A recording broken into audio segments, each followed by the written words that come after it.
Shalom saudara-saudaraku yang kekasih dalam Tuhan. Bacaan yang akan menjadi perenungan kita hari ini terambil dari Markus pasal 9 ayatnya yang ke-30 hingga ayatnya yang ke-37.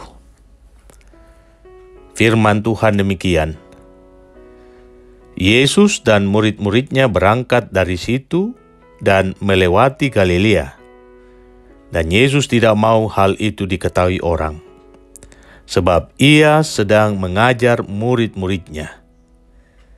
Ia berkata kepada mereka, "Anak manusia akan diserahkan ke dalam tangan manusia, dan mereka akan membunuh dia, dan 3 hari sesudah ia dibunuh, ia akan bangkit." Mereka tidak mengerti perkataan itu, namun segan menanyakannya kepadanya. Kemudian tibalah Yesus dan murid-muridnya di Kapernaum. Ketika Yesus sudah di rumah, ia bertanya kepada murid-muridnya, "Apa yang kamu perbincangkan tadi di tengah jalan?" Tetapi mereka diam, sebab di tengah jalan tadi mereka mempertengkarkan siapa yang terbesar di antara mereka. Lalu Yesus duduk dan memanggil ke-12 murid itu. Katanya kepada mereka, "Jika seseorang ingin menjadi yang terdahulu, hendaklah ia menjadi yang terakhir dari semuanya dan pelayan dari semuanya." Maka Yesus mengambil seorang anak kecil dan menempatkannya di tengah-tengah mereka.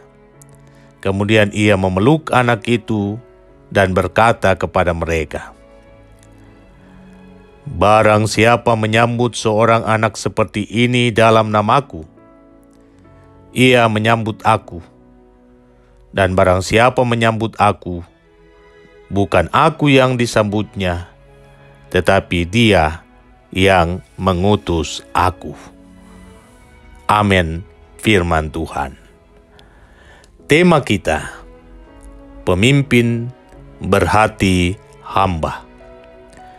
Saudara-saudara yang saya kasih di dalam Tuhan, satu pertanyaan saya ajukan kepada saudara semua.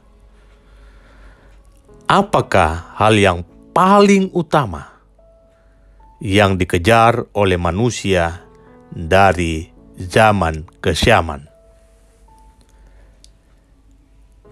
Bisa jadi saudaraku, saudara menjawab uang atau harta, kedudukan atau jabatan, dan masih banyak yang lainnya. Tetapi pada umumnya, ini yang paling dikejar oleh manusia dunia sepanjang zaman, yakni kedudukan atau jabatan. Singkatnya, semua orang punya kecenderungan untuk menjadi yang utama dari yang lain. Kecenderungan untuk menjadi pemimpin daripada menjadi pesuruh. Sebab menjadi seorang pemimpin atau seorang yang memiliki kedudukan atau jabatan penting, maka semuanya akan menjadi mudah untuk didapatkan dan dinikmati. Fasilitas ada, pelayanan serba cepat, harta atau uang rasanya datang sendiri tanpa perlu bersusah payah ditimpa panas dan hujan. Dan yang paling menyenangkan adalah kita disegani, kita dihormati oleh banyak orang. Nah, ingat akan godaan ketiga yang dilancarkan oleh iblis kepada Tuhan Yesus dalam kisah pencobaan. Tidakkah itu berkaitan dengan kedudukan atau jabatan atau kekuasaan? Memang saudara-saudara, menjadi seorang pemimpin atau pejabat itu tidak salah. Tetapi menghalalkan segala cara untuk menjadi pemimpin atau pejabat itu yang salah. Ambisi itu baik, tetapi menjadi pribadi yang ambisius dengan memandang orang lain sebagai lawan yang harus disingkirkan bahkan dihancurkan, itu yang tidak benar. Nah, bacaan kita hari ini terdiri dari 2 perikop yang berkelanjutan. Bagian pertama berbicara tentang pemberitahuan penderitaan Tuhan Yesus, di mana ia akan diserahkan ke tangan manusia dan akan dibunuh, tetapi ia akan bangkit kembali.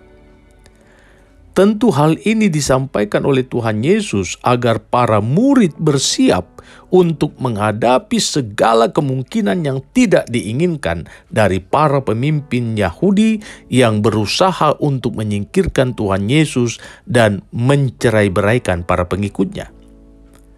Tetapi pesan ini tidak dimengerti oleh para murid dan mereka sendiri segan untuk mempertanyakan apa yang dimaksudkan oleh Tuhan Yesus, guru mereka.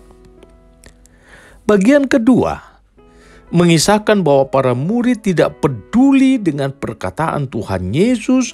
Mereka justru sibuk memikirkan kesenangannya masing-masing. Ya, mereka justru sibuk memperbincangkan siapa yang terbesar di antara mereka, siapa yang layak untuk menjadi pemimpin yang akan mendampingi Tuhan Yesus.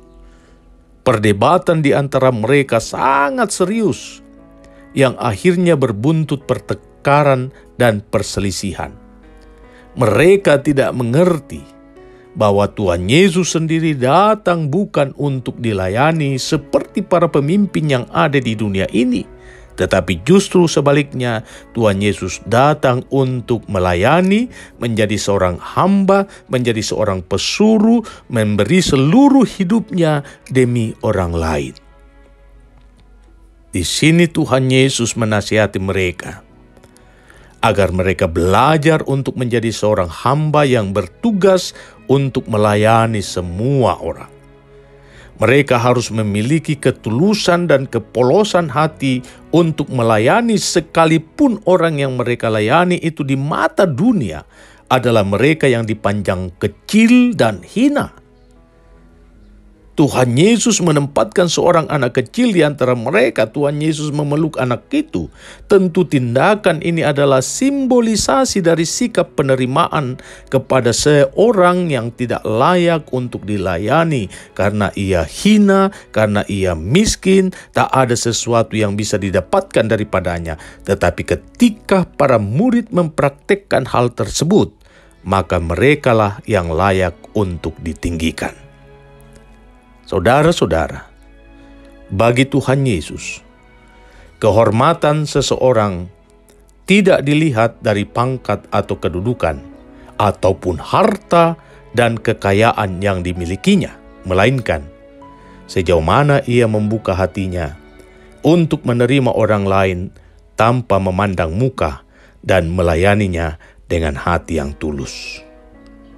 Sebagai seorang utusan Kristus, maka setiap kita tidak boleh menempatkan diri dalam posisi superior atau penguasa atas hidup orang lain. Tetapi wajib hukumnya bagi kita untuk memandang orang lain lebih utama daripada diri kita sendiri. Sikap yang demikian akan menjadi bukti bagi dunia ini bahwa hati setiap kita yang menyebut diri anak-anak Tuhan adalah hati seorang hamba, seperti hati Tuhan Yesus yang kita sembah, yang datang bukan untuk dilayani, tetapi untuk melayani dan memberi hidupnya untuk semua orang. Pemimpin yang sesungguhnya adalah pemimpin yang berhati hamba. Terpuji nama Tuhan. Haleluya. Amin.